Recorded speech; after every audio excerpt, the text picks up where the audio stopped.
Gangster melepas mantel gadis itu. Senyum jahat muncul di wajahnya. Kemudian dia dengan cepat memasuki ruangan. Dia mengeluarkan karpet dan menyebarkannya di lantai. Bersiap untuk melakukan sesuatu dengan gadis itu.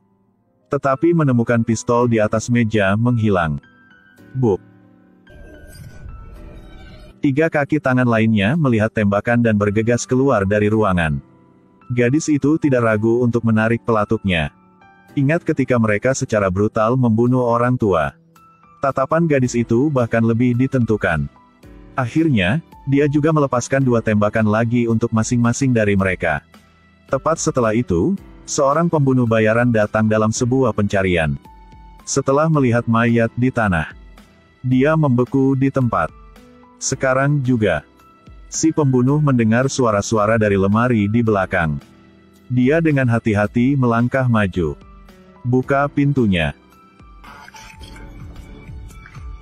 Apakah hanya itu yang dilakukan si kecil ini? John tersenyum dan mengangkat senjatanya. Tunjukkan bahwa tidak memiliki kebencian. Ambil juga pistol gadis itu. Bantu dia mengeluarkan peluru yang tersangkut. Lalu kembalikan dia. Ikuti saya. Dia merasa bahwa John ini bukan orang jahat. Perlahan turunkan pistol. Dia memutuskan untuk mengikuti pria ini. Karena dia tidak ada rumah lagi. John bermaksud membawa gadis itu keluar dari Vietnam. Jadi, dia memasukkan uang ke paspornya untuk menyuap para penjaga. Tapi pihak lain menerima uang. Biarkan saja John pergi lagi. Selamat tinggal nak. John tidak punya pilihan selain pergi. Tapi baru berjalan beberapa langkah. Dia tiba-tiba mengeluarkan senjatanya dan membunuh 4 penjaga. 20 tahun kemudian. 2 orang seperti ayah dan anak. Dan John juga melatihnya untuk menjadi pembunuh bayaran. Namanya Ross. Hari itu Ross menculik putra seorang tetua gangster. Jika ingin menebus, harus merelakan 2 juta. Bosnya juga orang yang kejam. Maju dan pukulan ke perut Ross. Lalu suruh dia menghitung uangnya. Tapi Ross bilang dia di sini bukan untuk mendapatkan uang. Lalu kenapa kamu datang? Aku datang untuk membunuhmu. Ross tiba-tiba mengayunkan pisaunya dan meraih tangan seseorang. Berbalik untuk menangani orang lain. Gunakan kakimu untuk menginjak kaki orang lain. Pada akhirnya, dia meraihnya dan mematahkan lehernya. Tidak sampai 10 detik. Bos dan bawahan sama-sama masuk surga. Kemudian Ross keluar dari pintu. Kedua penjaga mengawasinya pergi dengan bodoh. Sampai Ross menghilang. Mereka baru saja bereaksi. Tapi detik berikutnya, mereka ditembak di kepala satu persatu. Ternyata itu adalah John dengan senapan sniper yang bersembunyi di kejauhan. 2 orang bertemu di dalam mobil. Misi selesai. Mereka mendapat 7 juta. Keesokan harinya, John membawa Ross ke ruang rahasia. Beri dia misi berikutnya. Pergi ke Vietnam untuk menyelidiki seorang anak laki-laki bernama Lucas. Tapi tak terduga, investigasi ini akan membawa mereka pada pembunuhan lagi. Di malam hari, Ross pergi ke rumah John. Memasuki rumah, dia menemukan pelayan itu telah terbunuh. Ross memiliki firasat buruk. Dia segera pergi ke kamar untuk menemukan John. Akhirnya menemukan tubuh John yang tidak bisa dikenali di bak mandi. Mawar sangat sedih. Dan sekarang, di luar jendela sebuah drone tiba-tiba terbang ke arahnya. Di atas adalah kalung tua John. Ternyata ini adalah petunjuk yang ditinggalkan John untuknya sebelum dia meninggal. Itu semua terkait dengan anak Lucas yang mereka selidiki. Ross segera mengambil uang dan paspor dan bersiap untuk pergi. Tapi dia baru saja keluar dari kamar. Menemukan kendaraan yang mencurigakan di luar.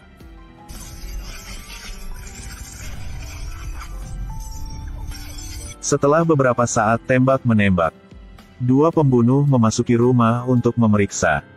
Tubuh Ross tergeletak di tanah. Seorang pembunuh berbalik, mengeluarkan ponselnya untuk melaporkan kabar baik kepada bos.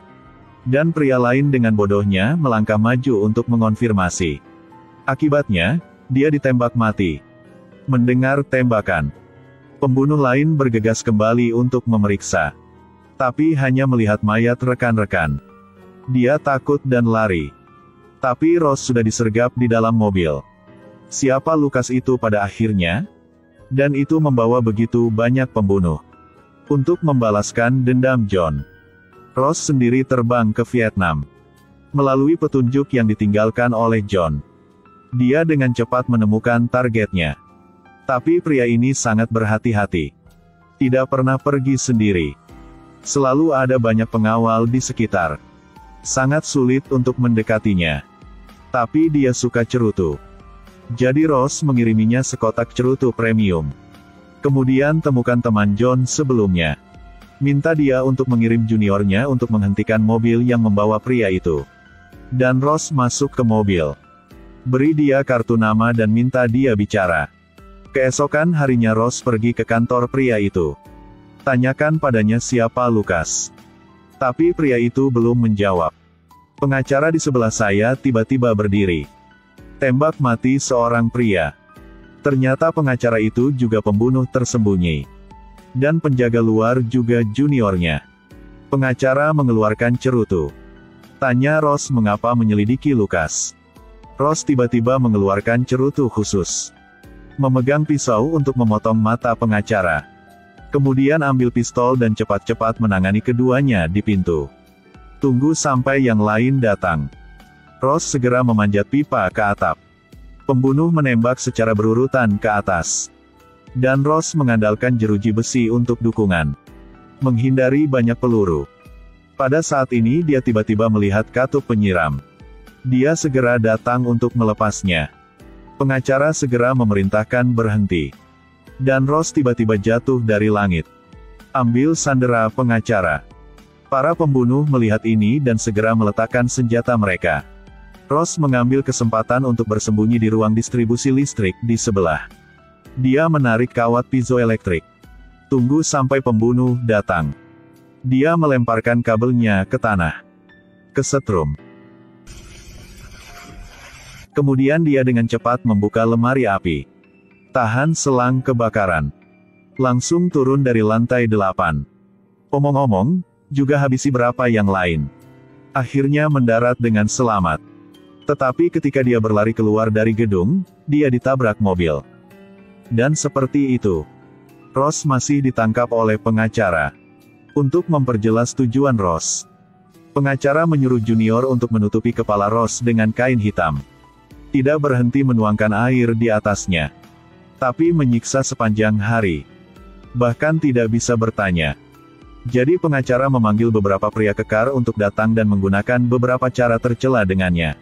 Mereka mengikat tangan Ross. Putar spray menjadi tali. Mencekik leher Ross. Lalu gantung dia dari langit-langit. Ross menggunakan kakinya untuk mencapai tempat tidur. Seorang pria besar berjongkok dan menatap John dengan mata berzinah mendorong tempat tidur menjauh. Tapi detik berikutnya, Ross tiba-tiba menggunakan kakinya yang panjang untuk mengunci lehernya. Menginjak pinggangnya. Gunakan tendangan untuk menerbangkan dua orang. Kemudian dengan cepat menggunakan rantai untuk memotong tali.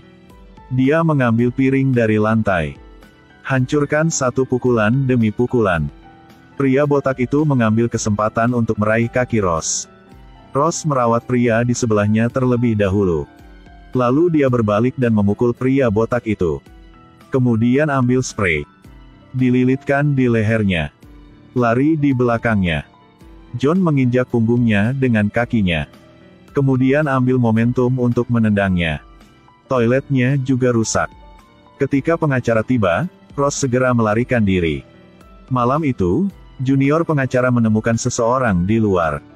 Dia mengeluarkan pistolnya dan mendekati mata kucing itu. Pengacara belum mengetahuinya. Tapi detik berikutnya, Ross menggunakan metode yang sama untuk menyiksa seorang pengacara. Tapi pengacara itu pengecut.